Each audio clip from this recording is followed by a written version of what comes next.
21장 1절의 말씀 보면 여호와께서 말씀하신 대로 사라를 돌보셨고 여호와께서 말씀하신 대로 사라에게 행하셨으므로 이런 말씀이 나오죠. 그래서 말씀하신 대로, 하나님은 영이신 분이기 때문에 눈에 볼 수 없습니다.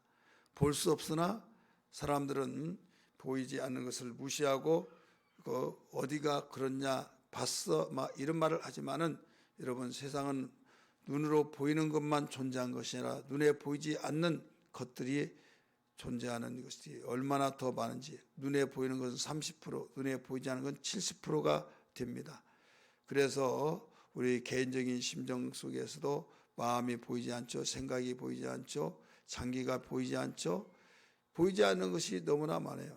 그래서 이 암이, 피부암 보이는 암도 있지만은 모두 장기 속에 있는 그런 암들은 보이지 않지만은 그 병에 의해서 죽어가고 많이 있지 않습니까? 보이지 않는 것을 무시하다가는 무지 속에 결국 망하게 된다는 것을 알아야만 됩니다. 여러분, 눈에 보이지 않는 것을 엑스레이를 통해서 어떤 그 장비를 통해서 보여주면서 내 속에 눈에 보이지 않는 것을 볼 수 있는 것처럼, 여러분, 우리 영적 존재도 마찬가지예요. 내 눈으로 볼 수 없는 것을 하나님의 눈, 곧 하나님의 말씀을 통해서 보여진다는 걸 알아야만 됩니다. 영은 그와 같습니다. 그래서 하나님은 영이시기 때문에 볼 수 없지만은 무엇으로서 우리가 하나님이 계시다는 걸 알 수 있느냐? 그가 말씀하셨고 그가 말씀하신 대로 되어질 때, 하나님이 살아계신구나, 하나님이 분명히 계시구나, 이것을 긴가민가 하다가 확신을 갖고, 계시기는 어디 계셔 하다가 그 확신을 알고 나중에 정말이 있다, 이런 말을 하게 되죠. 우리 친구 목사님이 문산에서 목회를 하는데 제가 설교 시간에도 언급을 했습니다만은, 그분은 귀신은 절대 없다, 있기는 뭐가 있냐, 그런 사람이에요. 그런데 통일전망대 가는 그곳에서 사고가 났는데, 그 사고의 연유로 하얀 소복을 입은 사람이 손을 들더니 차를, 비가 부슬부슬 오는데 비를 맞을 무렵에 사람이 하나도 없고 한식경에 됐는데 손을 들더란 거예요. 소름이 오싹하면서 사람이 차를 가로막는 그 손에 손 드니까 멈추는데 나 좀 태워달라고. 그래서 여기 사람이 있어서 안 된다고 그랬더니 뒤에 문이 유리창이 열리는데 저 보면서 저기에 사람들 없는데 뭐 그러냐고 좀 태워달라고. 그래 그냥 가버렸대요. 가다가 사고를 난 거예요. 사고를 나가지고 거기에서 귀신은 절대 있다. 그때부터 귀신이 있다는 거죠. 여러분, 오늘 우리는 없다고 보니 왜 있다고 합니까? 어떤 현상을 보고. 자, 우리는 하나님이 어디 있냐 하는 사람들도 언젠가는 있다 할 것이고, 긴가민가한 사람도 확신이 있게 되는데, 오늘 우리에는 더 예수를 믿고 하나님을 아는 사람에게 더 확실하게 하는 것은, 하나님은 존재하시기 때문에 말씀하시고 말씀하신 것을 실행하신 분은 살아계신다는 거죠. 여러분, 내가 약속을 지켜놓고도, 약속을 해놓고도 내가 죽는다면 그 약속을 행할 수가 없어요. 그러나 하나님은 약속을 하셨는데 약속을 지금도 행하신다. 이 말은 지금도 살아계시고 영원 전부터 영원까지 살아계신 하나님, 그분이 누구냐? 우리가 지금 모시고 우리가 믿고 의지하고 섬기고 경배하고 우리가 찬송하며 살아가는 그분이다 이거죠. 그분이 말씀하셨으므로 이 나오죠. 여호와께서 말씀하신 대로 사라를 여기에 돌보셨고, 여호와께서 말씀하신 대로 사라에게 행하셨으므로, 말씀하신 때가 되어서 이삭을 낳게 했다, 이렇게 말씀하시죠. 그래서 오늘 우리는 하나님이 우리에게 말씀하신 거기에는 분명히 좋은 것은 다 하라 내가 하리라, 이렇게 하는 거예요. 나쁜 것은 그거 하지 말라고 합니다.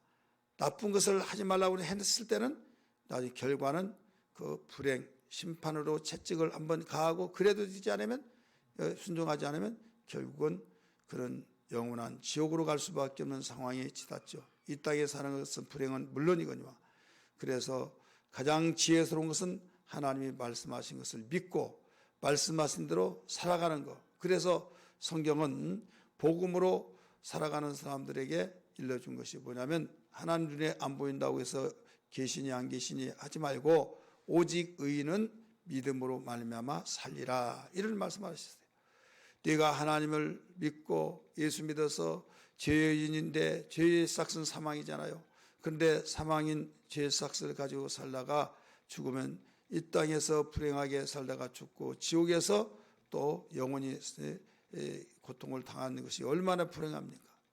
그런데 믿음으로 의롭다함을 얻어서 하나님이 죄 없다고 하는데 누가 그를 정죄하겠느냐 이거죠. 심판하실 그분이 죄 없다라고 하는데 이건 믿음으로만이 우리가 죄가 해결되어진 겁니다.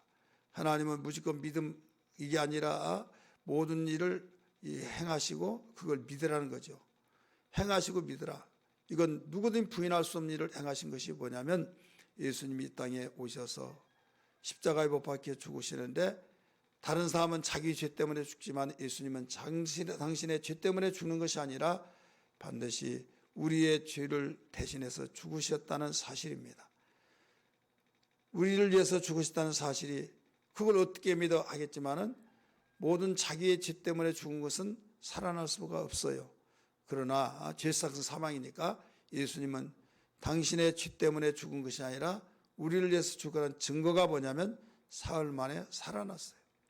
3일 만에 살아났다는 것은 그분은 당신 자신의 죄 때문에 죽은 것이 아니라 그가 말씀하신 대로 우리를 위해서 죽으셨구나 이 증거가 된 거죠. 그렇기 때문에 우리를 위해서 죽었다는 그 사실 한 가지를 믿고 예수님을 고맙고 감사해서 구세주로 믿는 자는 모두 어떤 죄든지 다 해결됐다 이거죠. 그래서 의롭다함을 얻은 거예요. 이 사실 하나를 못 믿어서 지옥 가고 믿어서 천국 가는 거예요. 이건 못 배웠다고 해서 가문이 내가 내놓을 만한 가문이 아니라서 또 내가 어려서 여러 가지 이유를 댈 수 없어요.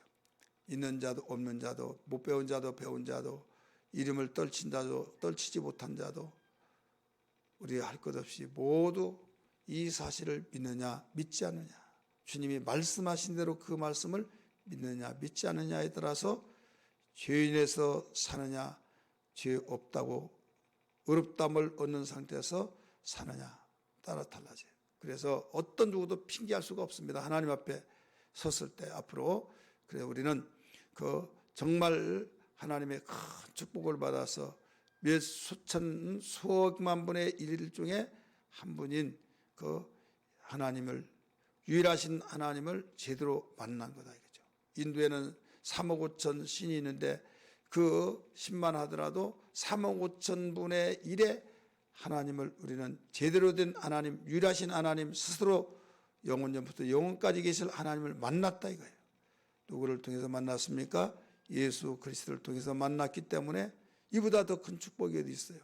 그래서 이제부터 우리는 하나님이 말씀하신 대로 사라를 돌보셨고 말씀하신 대로 행하셨던 그 하나님은 우리에게까지도 지금 말씀하고 계십니다. 우리에게도 지금도 말씀하신 대로 돌보시고 말씀하신 대로 행하셔서 아브라함의 자손으로서 아브라함과의 관계를 맺는 우리는 지금도 세상이 알지 못한 비밀을 가지고 산 것을 분명히 알아야 될 줄 믿습니다. 한 가지 중요한 것은 100세 때 아들을 누가 낳는다고 생각하겠습니까마는 하나님이 말씀하신 대로 낳게 해주셨어요. 그래서 사례는 내가 노년에 웃는다라고 말했잖아요.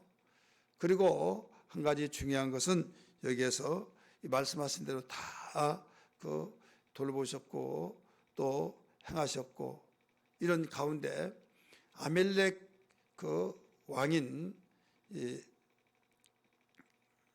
그라랑 왕인 여기 아비멜렉이 그의 군대 장관 비골이라는 장관을 데리고 왔죠. 오늘 보면 후반부에 보면 그러면서 왜 왔나 또 작자가 무슨 해코지를 하려고 왔나 군대 장관까지 대동하고 왔어요.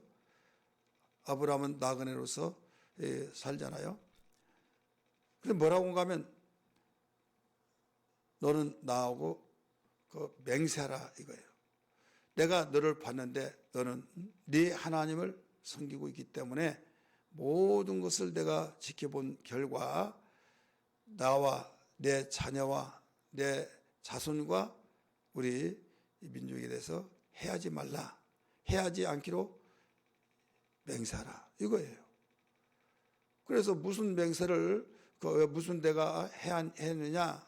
그러니까 해하지는 않았지만은 이대로 가다 보면 이제 큰 세력을 이루어서 우리 민족의 그 족속은 없어져 버리겠구나. 제가 한번 한다면 다 되고 그 뒤에 보이지 않는 하나님이 계셔서 그 모든 걸 다 하면 우리는 망할 수 있다. 이런 위기감을 갖는 거예요. 그래서 와서 먼저 왕이 군대 장관을 데리고 와서 그 이야기를 한 겁니다. 이때 말했어요. 왜 당신은 우리 우물을 파놓으면 빼앗고 그러냐? 무슨 말이냐? 책망을 했다고 그랬어요, 아브라함이. 그랬더니 나는 지금 처음 듣는다. 그러면 내게 말을 했으면 내가 처리를 할 텐데 말하지 않은 것도 당신이 말을 하지 않기 때문에 그렇고 나는 못 들었고 그러니 그런 일이 없을 것이다. 해서 아브라함은 암염소 7마리를 주었어요. 이게 뭐냐 했더니 이게 약조다 하면서 그것을 이제 약속을 하고 같이 살아가는 거죠. 오늘 여기서 우리에게 무엇을 가르쳐 줬어요? 하나님 말씀하신 대로 아브라함 너는 너를 축복한 자는 내가 축복을 주지만은 너를 저주한 자는 내가 저주하겠다. 창세기 12장 3절에 가르쳐 주셨잖아요. 그렇기 때문에 벌써 그걸 믿지 않는 자가 관망에 볼 때 보았던 거예요. 여러분 우리 예수 믿는 사람은 그런 위치까지 우리는 되어야 될 줄 믿습니다. 야 예수 믿는 사람 건들면 좋은 것 하나도 없어. 이런 일이 있었는데 예수 믿는 사람 비판하고 조롱하고 건드려가지고 그에 폭망해서 이런 것들을 알아야 된다 이거죠. 그런데 웃기지 마, 뭐 그래 마 그러면 벌써 업심여기죠. 왜 그러더라도 아무 이상 없더라. 이것은 하나님의 말씀대로 우리가 믿음으로 살아가는 사람에게는 절대로 누구든지 건들면 온전하지 못하다. 이것을 성경은 가르쳐주고 있어요. 우리는 아브라함의 자손으로서 아브라함에게 약속하신 것이 우리에게도 응하고 있는 걸 알아야 될 줄 믿기 바랍니다. 그래서 하나님이 우리를 돌보시고 계시고 하나님이 우리를 약속하시고 말씀하신 대로 행하시고 계시니 우리는 강하고 담대하게 이 험한 세상에서 우리 살아가야 될 줄 믿습니다. 다른 방법이 없습니다. 어제 아침에 말씀하신 대로 하나님이 돌봐주셔야만 된다. 험한 세상 우리가 살 수 있는 비결이 뭐냐? 어제 아침에 그랬잖아요. 하나님이 돌봐주셔야 된다. 오늘 말씀 보니까 오히려 왕이 장관을 데리고 위협을 느꼈던지라 나하고 약조하자 하면서 맹세하라고 하면서 해하지 말라고.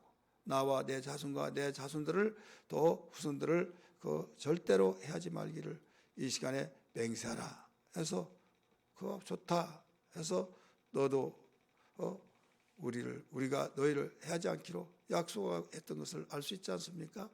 우리는 더불어 사는 사회생활 속에서 하나님의 영향력을 보여줄 수 있는 이런 삶이 되어야 될 줄 믿습니다. 그러기 위해서는 오직 믿음으로 사는 길밖에 없습니다. 오늘 시간 기도할 때 하나님 말씀을 들었습니다. 말씀하신 대로 행하셨고 말씀하신 대로 돌보셨던 하나님 이것이 우리에게도 그대로 나타날 줄 믿사오니 오직 믿음으로 살게 하여 주옵소서. 이런 기도 되기를 주의 이름으로 축원합니다. 할렐루야.